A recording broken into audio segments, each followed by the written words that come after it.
أعوذ بالله من الشيطان الرجيم بسم الله الرحمن الرحيم رب اشرح لي صدري ويسر لي أمري واحلل عقدة من لساني يفقهوا قولي صلوات. اللهم صل على محمد وآل محمد. Chers frères, chères sœurs, assalamu alaikum wa rahmatullahi wa barakatuh. Wa alaykum assalam wa rahmatullahi wa barakatuh. Louange à Allah, le Tout-Puissant. Louange à Allah, le Clément et le continuel pardonneur. Allah, le généreux et le continuel donateur. Loué soit-il, le Créateur de toutes choses, le seul génie, la perfection au-delà de la perfection, la lumière au-delà de toute lumière. Louange à Allah, celui qui nous a attribué le titre de la meilleure des créatures. Rendez-vous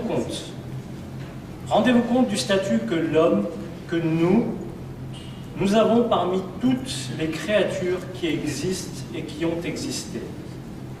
Ashraful Makhluqat, la meilleure des créatures. Mais dites-moi, l'homme est-il vraiment digne de cet éloge? Est-ce que nous méritons vraiment ce titre? On le sait tous et on nous le répète assez souvent, ce qui nous différencie et nous rend supérieurs à nos cousins, les animaux, et autres cousins éloignés, eh bien c'est l'intelligence. On peut traduire en tant que un. Eh bien, cher ami Homo sapiens, sache que beaucoup d'animaux partagent avec toi cette intelligence. Certes, sous différentes formes. On l'appelle quelquefois l'instinct animal, ou l'instinct de survie, ou instinct tout court. Mais c'est tout de même une certaine forme d'intelligence. Là où nous, êtres humains, nous sommes censés nous différencier, c'est que cette intelligence nous donne une capacité de raisonnement, de réflexion. C'est donc uniquement lorsqu'on utilise cette intelligence pour raisonner, pour réfléchir, c'est uniquement à cette occasion-là qu'on se différencie des animaux. À cette intelligence, on peut également y ajouter la conscience. Le terme conscience a plusieurs définitions. On peut la définir comme la capacité à appréhender sa propre existence. Ou encore, comme la faculté de distinguer le bien et le mal. Ce qui implique donc de faire des choix moraux. Les animaux ont également cette facette de la conscience. Une troisième définition qu'on peut donner à la conscience, et c'est ce qui va nous intéresser ici, c'est que la conscience est la capacité à mener une réflexion sur soi-même, à se remettre en question. C'est précisément cette capacité-là de remise en question qui est propre à l'être humain. Reprenons. L'homme a reçu le titre de la meilleure des créatures, parce qu'il lui a été donné une intelligence qui lui permet de raisonner, ainsi qu'une conscience qui lui permet de se remettre en question. Mais est-ce que cet ensemble, intelligence plus conscience, constitue-t-il le seul facteur, ou plutôt, est-ce le principal facteur justifiant ce statut d'Ashraful Makhluqat? En y réfléchissant, l'homme, nous sommes une créature des plus paradoxales. Nous avons ces dons qui nous ont été donnés, l'intelligence et la conscience donc, qui nous permettent de créer, de planifier, d'imaginer ou encore de prévoir. Prenez les prouesses techniques qu'impliquent des objets tels que le smartphone, la tablette, les ordinateurs, etc. Pourtant, l'homme, avec cette même intelligence, cette conscience, eh bien nous arrivons tout de même à nous déclarer des guerres, à faire du mal à notre prochain, à détruire notre environnement, à nous comporter comme des animaux, voire pire. On retrouve d'ailleurs ce paradoxe de l'être humain dans l'histoire islamique. Le peuple de Quraysh, par exemple, avant l'arrivée du prophète, on ne pouvait trouver plus immoral comme peuple. D'ailleurs, le Coran, sourate 15, ayat 72, Allah subhanahu wa ta'ala jure par le prophète et décrit ces gens comme des gens qui, je cite, se confondent dans leur délire. Et pourtant, quelques années plus tard, ce même peuple est élevé à un rang d'estime par Allah. Surah 3, Al-Imran, ayat 110. Bismillahirrahmanirrahim.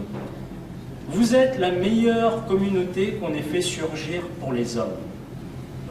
Et encore quelques années après, Imam Hussein alayhi salam dit au soir du 10 Muharram à ses compagnons qui appartenaient pour la plupart à ce même peuple de Quraysh, il leur dit: en vérité, je ne connais pas de compagnons meilleurs et plus fidèles que mes compagnons. Quel paradoxe! Le peuple de Quraysh est passé donc d'un état de délire, qu'on qualifiera d'état A, à un statut de meilleure communauté, état B. Eh bien, ce passage d'un état A inférieur à un état B supérieur, c'est ce qu'on appelle l'évolution, ou encore la réformation. Le prophète, sallallahu alayhi wa sallam,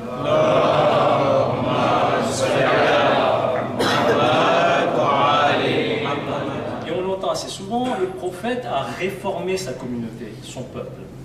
Et c'est précisément cette capacité que l'être humain a d'utiliser son intelligence ainsi que sa conscience afin d'évoluer, de se réformer, eh bien c'est ce qui le rend supérieur aux autres créatures. Qui plus est, si cette réformation est faite pour se rapprocher du Tout-Puissant, quoi de plus bénéfique et de valorisant? Il ne suffit donc pas de posséder l'intelligence et la conscience. Nous avons le devoir d'utiliser cet intellect et cette conscience, ces capacités que Dieu nous a offertes, pour évoluer, pour passer d'un état zéro à notre naissance, où on est semblable à un tableau blanc sans aucune tache.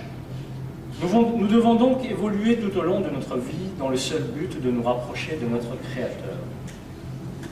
Nous avons vu tout à l'heure que le prophète a réformé son peuple, de sorte que Allah subhanahu wa ta'ala lui-même en a fait l'éloge dans le Coran. Et comment a-t-il donc procédé? Parce qu'à première vue, cela a dû être tout de même un vrai problème, un vrai challenge pour le prophète, que de faire évoluer un peuple aussi arriéré et abject. Comment s'y est-il donc pris? L'homme, la réponse est simple. Tout a été dans l'approche que le prophète a eue envers ce problème. Et Cheikh en a d'ailleurs parlé dans un de ses majalis durant ce Ashur.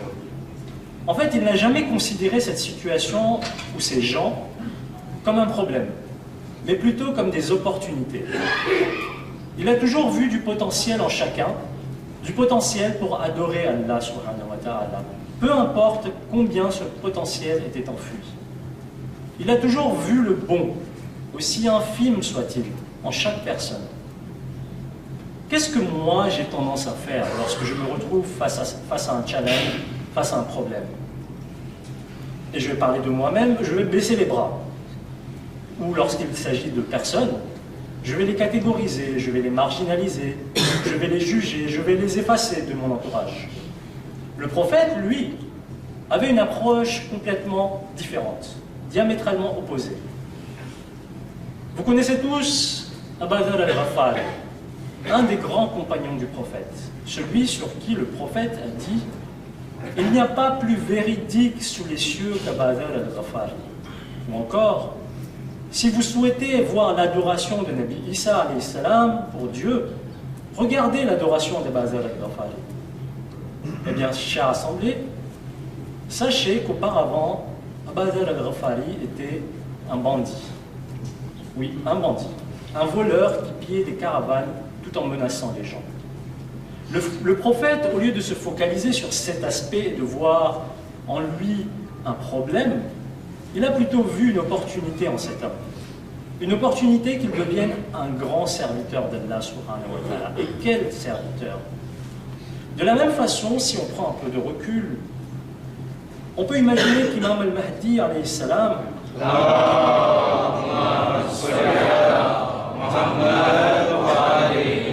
lorsqu'il réapparaîtra, n'aura que faire du passé, de l'histoire de chacun. Il regardera chaque individu de l'humanité comme un potentiel adorateur d'Allah. Mais alors, si le prophète regardait chaque être comme un potentiel serviteur d'Allah, si le 12e imam regardera chaque personne comme un potentiel serviteur d'Allah, alors qui suis-je? Qui suis-je pour voir mon prochain autrement qu'un potentiel serviteur d'Allah? Qui suis-je pour juger, pour poser une étiquette, pour catégoriser mon prochain?